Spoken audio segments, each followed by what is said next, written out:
활의 심장. 제1화. 활은 배신하지 않는다.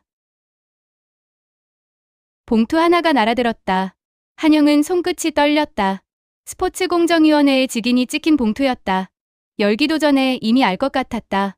좋은 소식을 이런 봉투에 담아보내는 사람은 없다. 봉투를 뜯었다. 향후 1년간 모든 대회 출전 금지. 국가대표 자격 정지. 활자들이 눈앞에서 흔들렸다. 한영의 심장이 덜컹거렸다. 탈선하는 기차 바퀴처럼 몸 안에서 튀어나와 어딘가로 굴러갈 것 같았다. 그때 한현수가 통지문을 휙 낚아챘다. 빠르게 읽어내려가는 그의 얼굴이 서서히 돌처럼 굳어갔다. 이게 뭐지? 낮고 차가운 목소리였다. 왜 이렇게 빨라?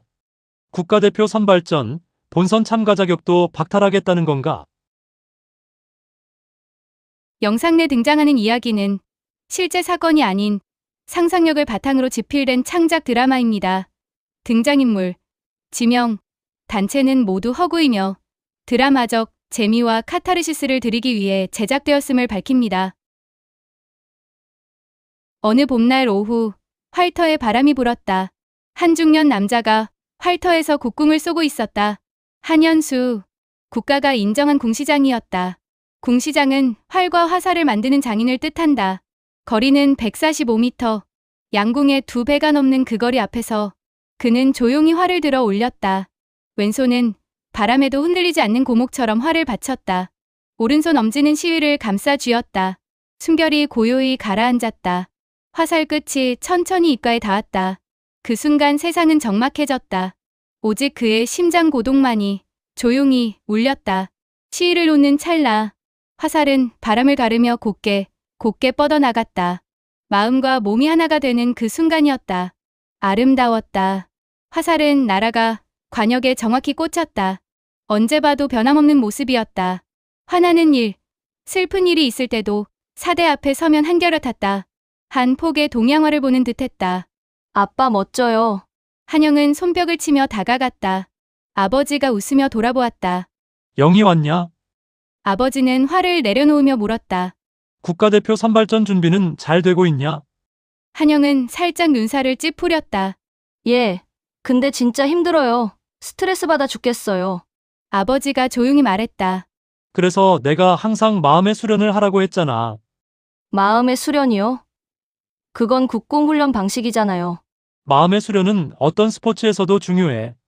한영은 반박했다. 양궁에서도 그런 훈련을 해요. 시끄러운 데서 활도 쏘고 바람 부는 데서도 연습한다고요. 아버지는 고개를 끄덕이면서도 천천히 말을 이었다. 그것도 중요하지. 하지만 그건 환경을 극복하는 훈련이야. 마음을 다스리는 훈련이 아니야. 그의 목소리는 낮았지만 그 울림은 깊었다. 마음을 가라앉히고 평정심을 유지하지 못하면 제대로 활을 쏠 수가 없어. 활은 아주 민감하거든. 너의 마음을 금방 알아채지. 한영은 피식 웃었다. 또 그 소리. 어려서부터 들어서 귀에 못 박혔어요. 그래서 내 말이 틀렸다는 거냐? 한영은 잠시 멈췄다. 그리고 솔직하게 대답했다. 그건 아니에요. 하기야, 국궁은 조준 장치도 없으니까 마음의 수련이 더 중요할 수밖에 없죠. 나도 그 덕에 많이 배웠고요. 아버지의 얼굴에 잔잔한 미소가 번졌다. 그래, 잘 알고 있구나. 그는 딸의 어깨를 바라보며 말했다. 너는 잘할 거야. 나는 내 딸을 믿는다. 경북 예천, 이른 아침, 양궁 경기장. 경기장 공기가 팽팽하게 당겨진 활시위처럼 떨리고 있었다.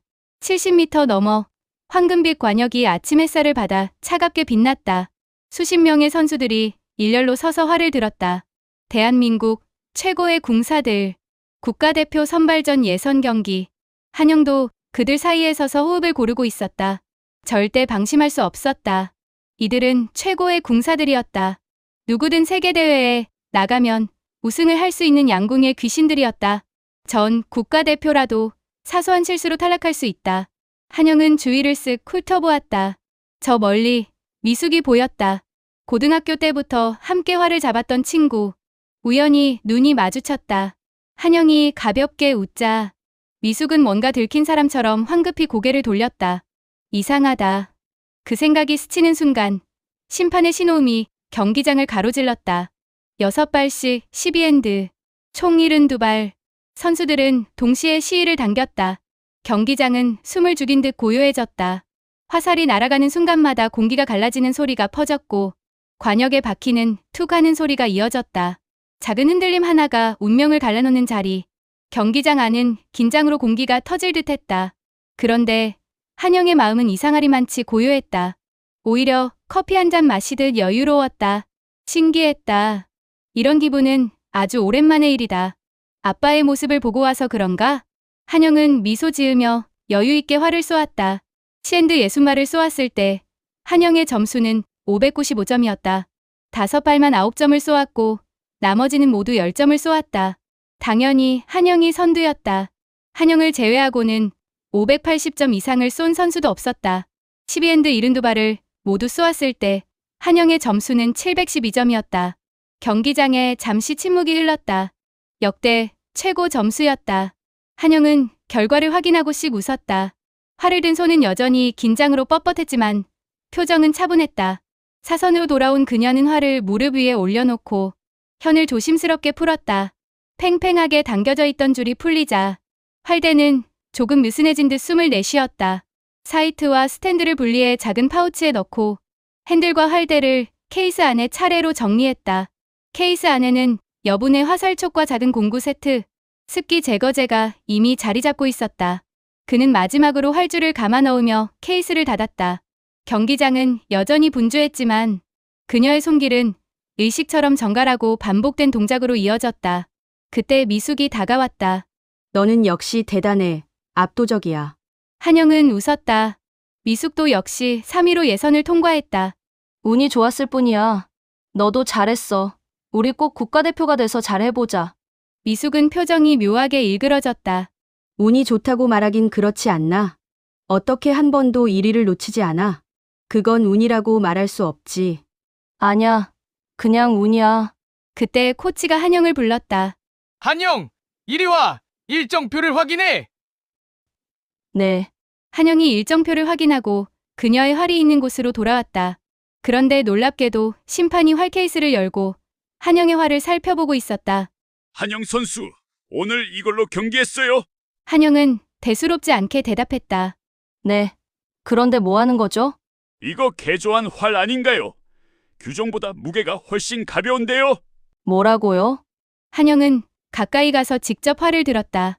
확실히 이상했다. 손끝에 전해진 감각이 낯설었다. 비슷하게 생겼지만 분명히 이건 그녀의 활이 아니었다.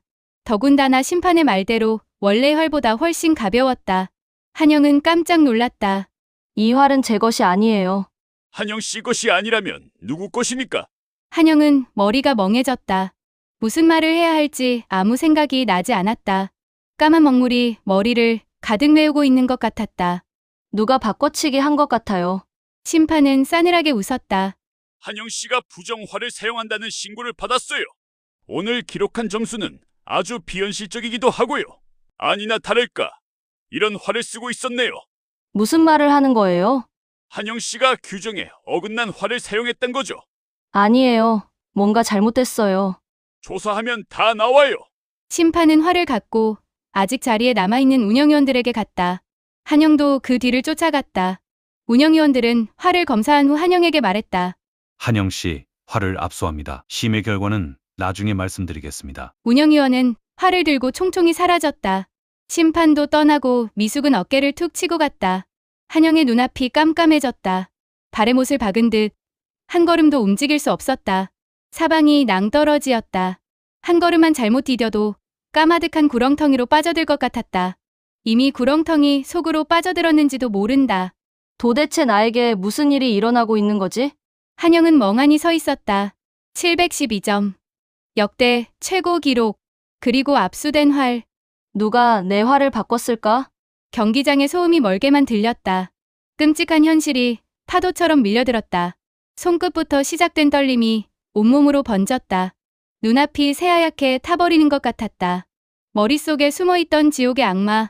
그것이 지금 이 순간 이빨을 드러내고 서서히 다가오고 있었다. 한영은 심장이 쿵쿵 울리는 소리를 들으며 아버지가 있는 국궁장으로 갔다. 한현수는 화를 햇빛에 비춰보고 있었다. 그러다가 뛰다시피 하며 들어오는 한영의 표정을 보고 놀라서 물었다. 얼굴이 왜 그래? 무슨 일 있었어? 아빠, 한영은 아빠를 보자 갑자기 눈물이 쏟아졌다. 무슨 일이야? 진정하고 말해봐. 한영은 울먹이며 말했다. 목소리가 갈라졌다. 큰일 났어요. 누가 내 화를 바꿔치게 했어요.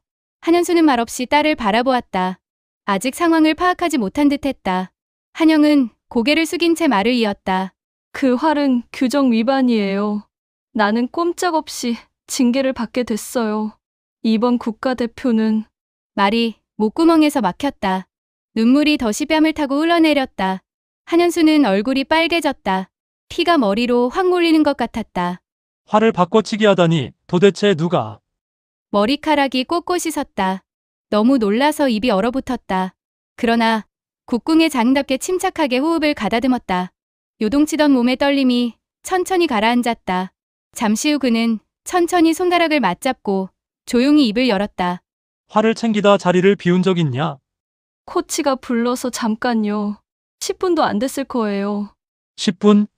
한현수가 낮게 되뇌었다. 10분이면 바꿔치기에 충분한 시간이지. 그때 주변에 누가 있었냐? 오가는 사람이 많아서 특별히 누가 있었다고 말하기는 어려워요. 심판은? 한영의 눈빛이 흔들렸다. 그게 이상해요. 내 활이 아니라고 말했는데 들은 척도 안 했어요. 주변 조사도 없이 바로 압수해 갔어요. 정적이 방안을 채웠다. 한현수의 눈이 가늘어졌다. 주변 조사도 하지 않았다고? 네, 그건 이상하구나. 한현수는 잠시 생각에 잠겼다. 아주 계획적인 것 같구나. 한현수의 목소리는 여전히 낮고 차분했다. 그러나 그 말 끝에는 칼날 같은 무언가가 숨어 있었다. 너한테 개인적인 원한이 있는 게 아니라면 목적은 하나다. 국가대표 자리. 누가 국가대표가 되는지 지켜보자. 그놈들 중에 범인이 있다. 한영의 호흡이 잠시 멎었다. 그러면 저는요? 저도 국가대표에 도전하고 있잖아요. 국가대표가 되기 위해 모든 걸 포기하고 훈련을 했단 말이에요. 저의 피와 땀이 아무런 의미가 없어지는 건가요?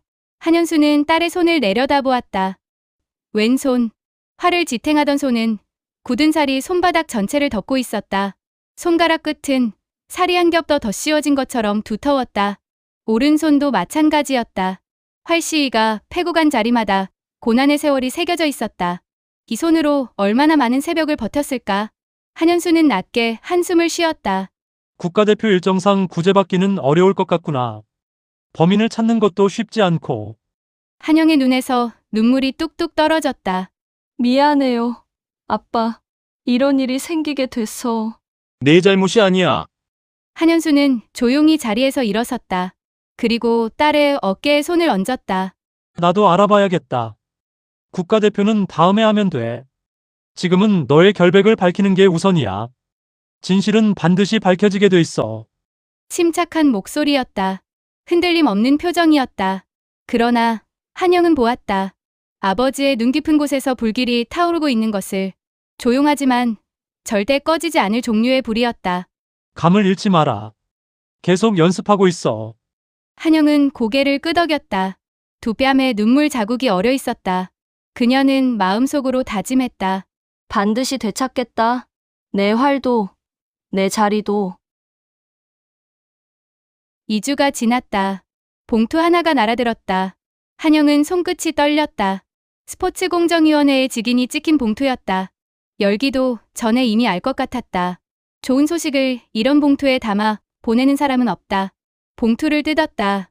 향후 1년간 모든 대회 출전 금지. 국가대표 자격 정지. 활자들이 눈앞에서 흔들렸다. 한영의 심장이 덜컹거렸다. 탈선하는 기차 바퀴처럼 몸 안에서 튀어나와 어딘가로 굴러갈 것 같았다.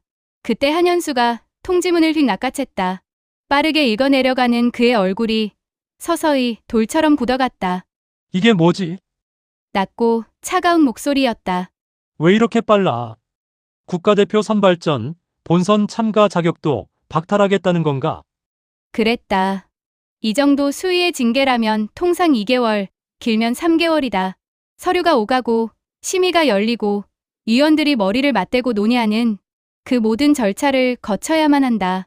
그런데 고작 2주. 빨라도 너무 빨랐다. 한현수는 그 자리에서 즉시 이의제기서를 작성했다. 손이 빠르게 움직였다. 당사자는 해당 활이 자신의 것이 아님을 강력히 주장하고 있음. 문제의 활에 대한 출처 및 경위가 전혀 규명되지 않았음. 등을 이유로 들었다. 펜 끝에 힘이 들어갔다. 같은 시각 양궁협회 부회장실. 강기동 부회장은 창밖을 내다보며 전화하고 있었다. 목소리는 느긋했다. 여유가 넘쳤다. 아, 누나, 걱정 안 해도 돼.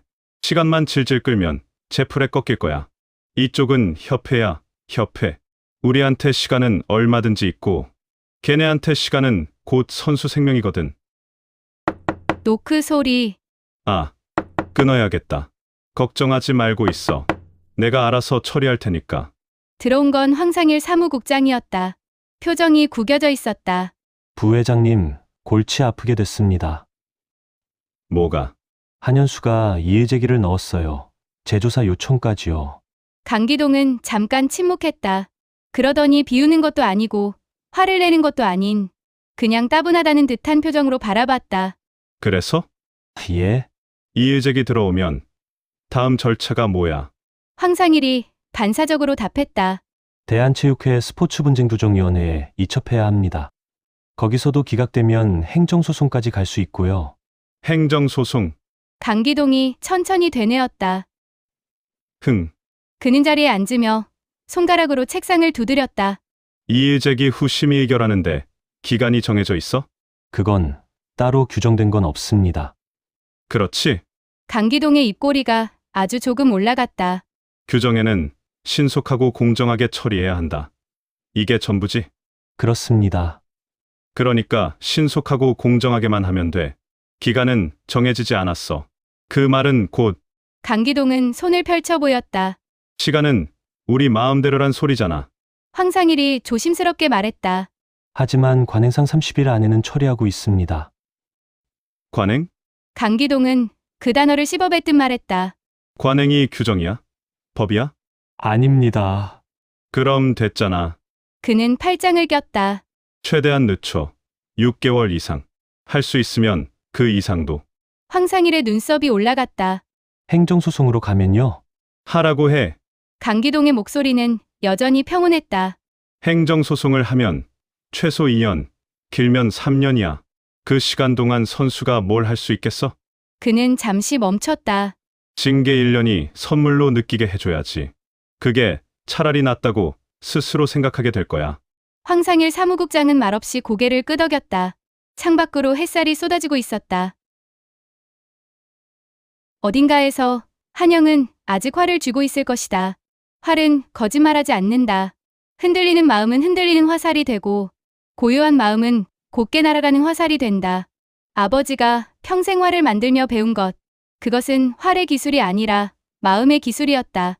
그리고 그 가르침은 오늘도 딸에게 조용히 날아가 꽂혔다. 다음 편에는 한영의 억울함을 풀어주기 위한 아버지의 분투와 결국 음모가 밝혀져 한영이 다시 양궁장 사대에 서는 이야기가 이어집니다. 이 글이 재미있었다면 다음 글을 기다리며 구독과 좋아요 부탁드려요.